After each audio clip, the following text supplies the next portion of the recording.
Hi, sixth graders. We're going to go over a few problems from a page that you worked on last week, page 121 in your math book. If you could get your math books open to page 121, if you have not done so already, that would be awesome. Also, you're going to need your foldable.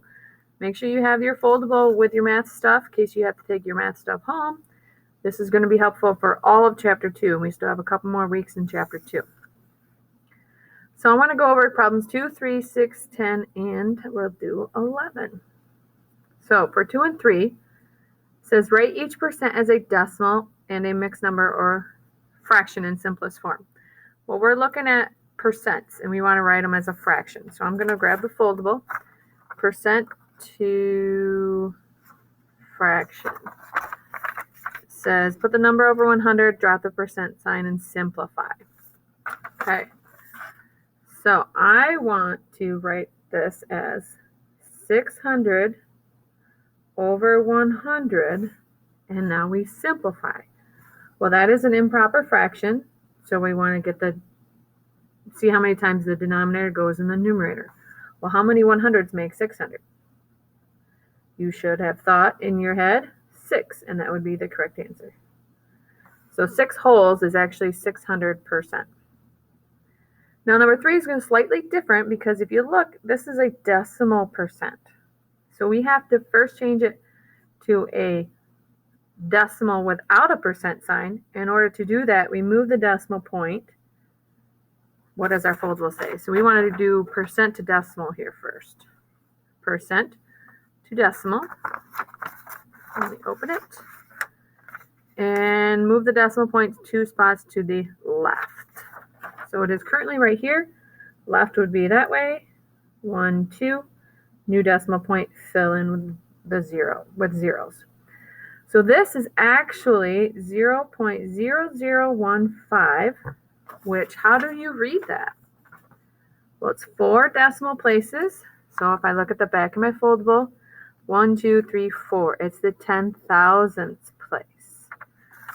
So as a fraction, this would be 15 over 10,000. Wow, that's a very small fraction, but it has a large denominator. 10,000. So now we have to simplify.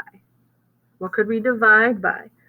Well, I know that if a number ends in 5 or 0, it can be divided by 5. So think to yourself, how many 5s make 15? That would be 3. And then, wow, I'm going to do this. This one's going to be easier if we do this. How many times does 5 go into 10? Twice. And then how many zeros did I not include? 1, 2, 3. So there's our simplified fraction.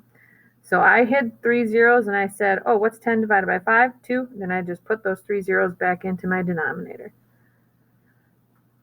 So 1/1500% is 3 2,000ths as a fraction.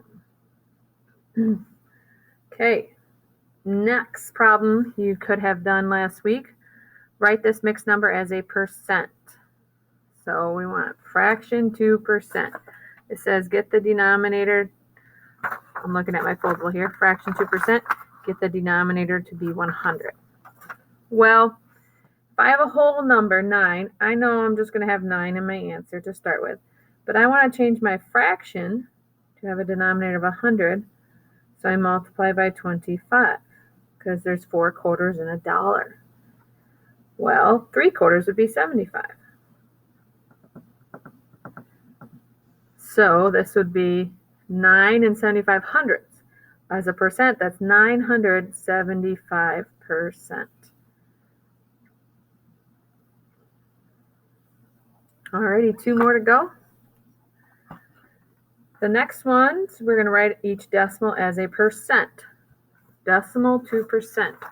Looking at my foldable here. Move the decimal 2 places to the right.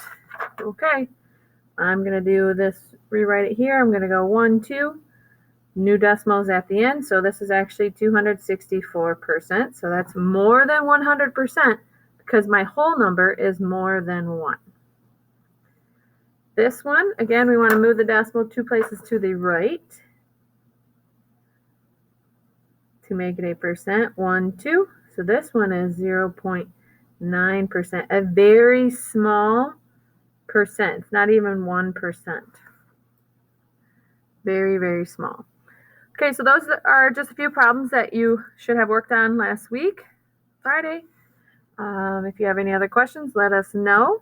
Mr. Jordan has a video next going over lesson 5, comparing and ordering fractions, decimals, and percents.